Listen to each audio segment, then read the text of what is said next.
Hello everyone, welcome to सतत ज्ञान। इस वीडियो में हम लोग 3 टॉपिक पर बात करेंगे। पहला है आरटीआई एक डाली गई थी। आरटीआई के अंतर्गत कुछ सूचनाएं मांगी गई थी जिनका जवाब आरटीआई के माध्यम से मिल गया है। कुछ 8 पॉइंट थे, तो हम लोग एक एक पॉइंट को देखेंगे कि जो प्रश्न थे उनका जवाब आरटीआई के माध्यम से क्या आया है। दूसरा जो टॉपिक होगा double bench court case update को लेकर के होगा। और तीसरा टॉपिक होगा यूपी SSC की 3 भर्तियाँ राडार पर थीं, वो कौन कौन सी थीं, क्या चल रहा है उसमें। देखिए, सबसे पहले तो देख लेते हैं। ये जो आरटीआई डाला गया था स्क्रीनशॉट है, छोटा सा क्रॉप किया गया है ताकि आप लोगों को ठीक से दिख सके। बड़ा इमेज रहता तो शायद दिखने में दिक्कत होती। उत्तर प्रदेश अधीनस्थ सेवा चयन आयोग लखनऊ के विज्ञापन संख्या 02/2018 ग्राम पंचायत अधिकारी, ग्राम विकास अधिकारी एवं समाज कल्याण पर्यवेक्षक प्रतियोगात्मक परीक्षा 2018 के संदर्भ में एसआईटी द्वारा की गई जांच से संबंधित वांछित सूचना आरटीआई एक्ट 2005 के अंतर्गत प्रदान करें। पहला प्रश्न जो पूछा गया था, क्या जांच के निष्कर्षों के बाद एसआईटी द्वारा आयोग या शासन को परीक्षा निरस्त करने की सिफारिश की गई थी? अब इसका देखिए जवाब क्या आया है।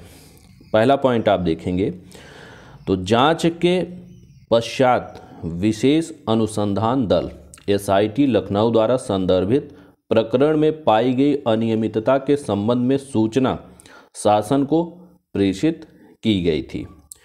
दूसरा प्रश्न आप देखिए, क्या संबंधित आयोग ने परीक्षा निरस्त करने 24 मार्च 2021 को जब निरस्त की गई थी से पूर्व एसआईटी से कोई जानकारी, सलाह या राय मांगी थी?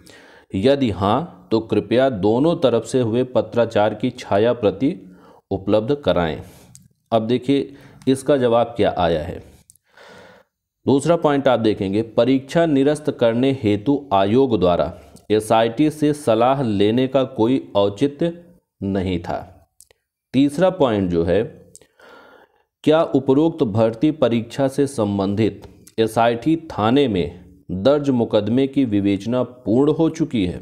विवेचना पूर्ण होने का प्रश्न पूछा गया था। जवाब तीसरा आया है, खंड विवेचना प्रचलित है, यानी अभी पूर्ण नहीं हुई है। चौथा पॉइंट है, क्या उपरोक्त भर्ती में दोषी व निर्दोष अभ्यर्थियों की पहचान की जा चुकी है?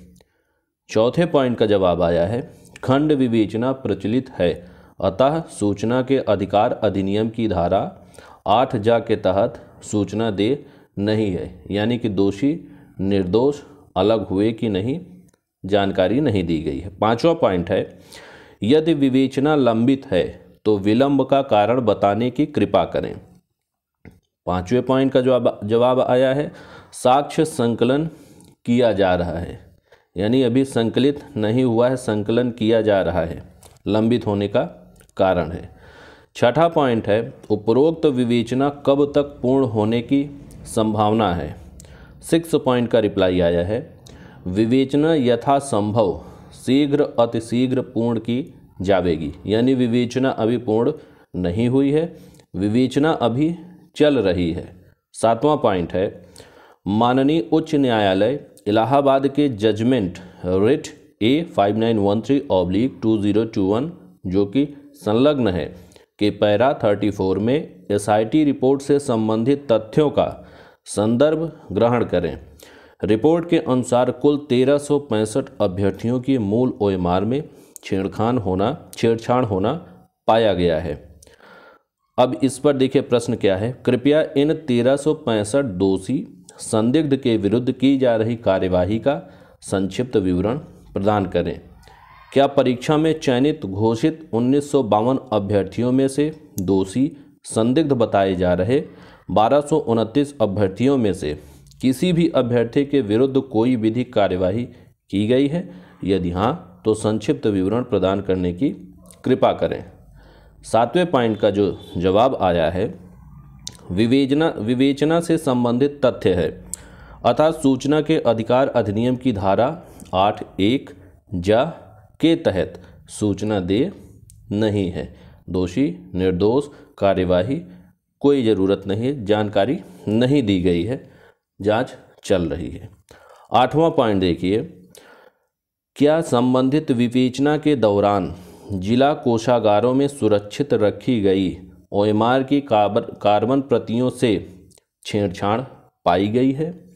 8वें पॉइंट का जवाब आया है विवेचना से संबंधित तथ्य हैं, अतः सूचना के अधिकार अधिनियम की धारा 8(1) के तहत सूचना देय नहीं है।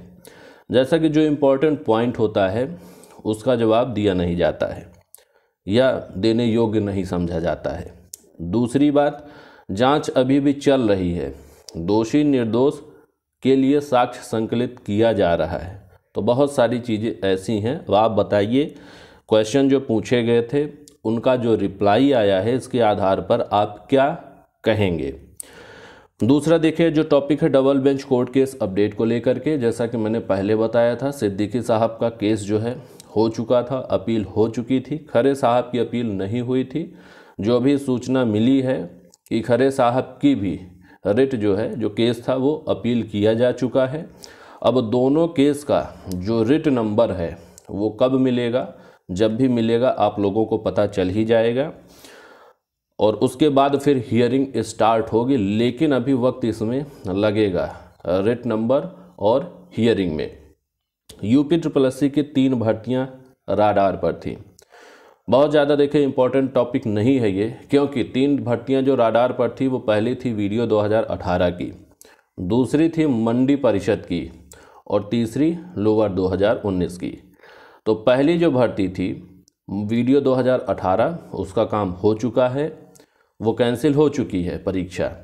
मंडी परिषद पर जांच शुरू हो गई है। ईश्वर ना करे कुछ गलत हो, जल्द से जल्द नियुक्ति मिले।